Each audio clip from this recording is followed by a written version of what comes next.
So the big question is this: how do pastors like us who remain focused on the mission of Jesus and serving our communities without being distracted by everything in the world around us, how do we increase our effectiveness while living a lifestyle that doesn't compromise our health, our families, or our personal relationships with Jesus? That's the question this podcast is going to answer. I'm Dr. Brandon Party-Cooper, and welcome to the Ministry Hackers Podcast. Welcome, everyone, to this episode of the Ministry Hackers Podcast. Hope everyone is doing well today. And I was driving my kids to school, and I decided, for whatever reason, to introduce them to a little DC talk. Put on the Supernatural CD, or played it on Spotify. And surprisingly, they loved it.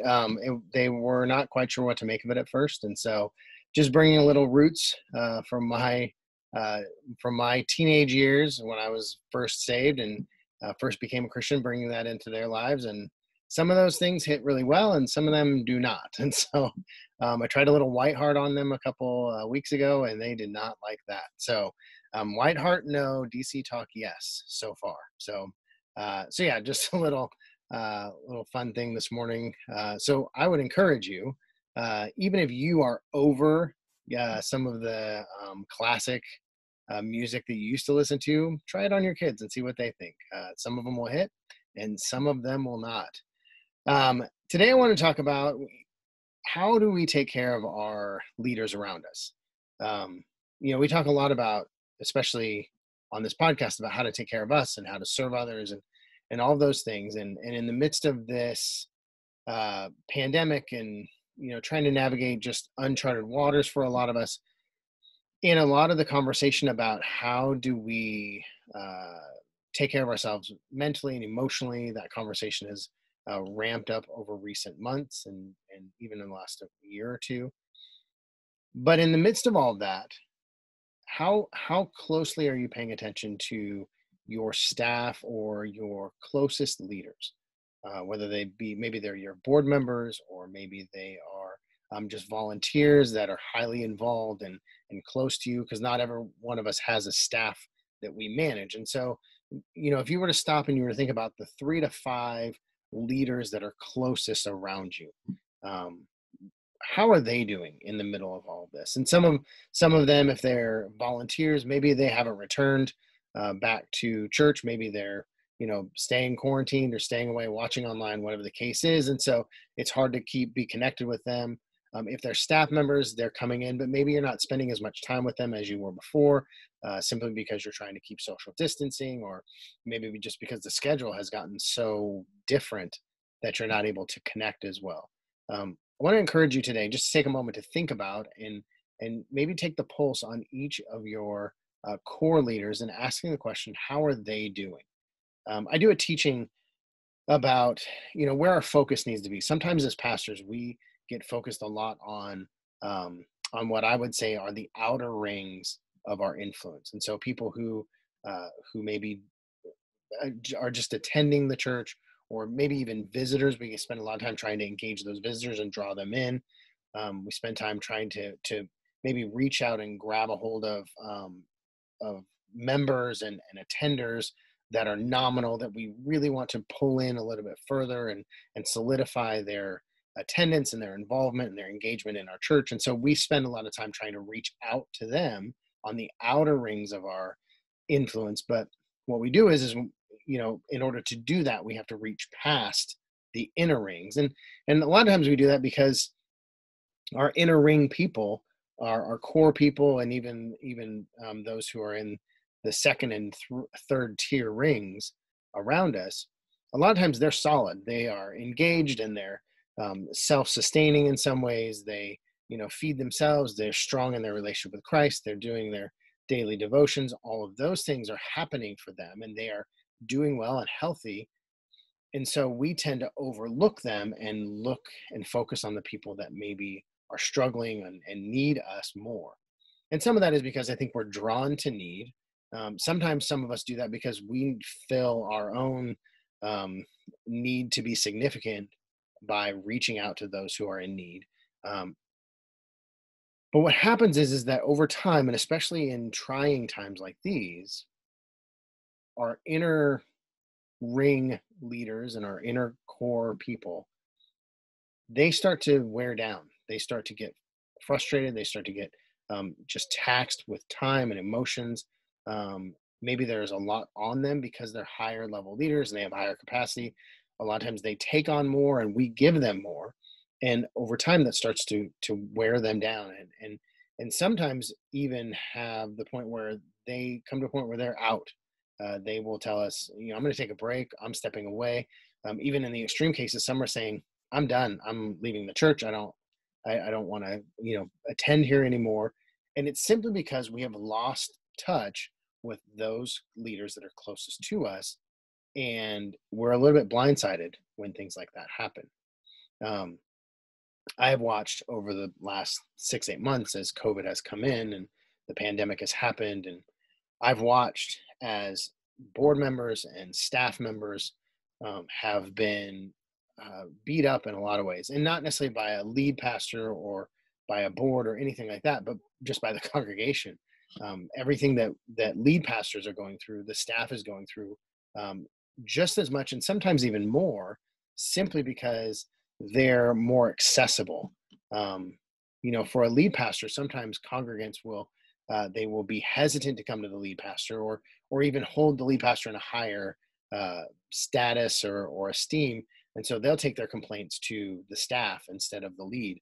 And so the lead sometimes can get sheltered from the intensity of complaining and frustrations and even, people simply being mean. And so as leads, sometimes we miss that because we're not involved. We don't see that. And our staff doesn't come to us and tell us.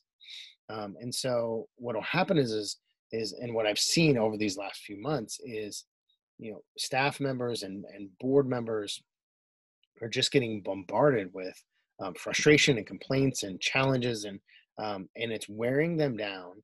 And some of them are just reaching a point where they're just done. They're done dealing with the difficulties. And so what I want to encourage all of us to do is take time to check in on those leaders. Turn your sights away from the outer rings and turn your sights into that inner ring. Imagine yourself in the middle of a target. The people that are at the ring, the two rings closest to you, ask yourself, how are they doing? And even go to them and check in with them. See where they are. See what's happening. See what their frustrations are. See how you can resource them. See how you can just talk them through some of the challenges, especially if you have younger staff members, if you have members who, have been, pastors for less than 10 years, especially if they've been pastors less than 5. Check in on them and see how they're doing and see, are they, this season has challenged all of us who have been in ministry. It doesn't matter how long we've been in, this is new territory for all of us. But at the same time, those of us who have shown the ability to go 15, 20, 30 years in ministry, we have a longevity and a resilience that we've built up over time. I've heard it said before, success in ministry is really related to your pain tolerance. The level of pain you can handle will determine how long you remain in ministry. And after being in ministry for 20 plus years, I would agree. There are times when you just have to be able to deal with the pain and keep moving forward, rely on God, trust in your calling, and just keep your feet moving.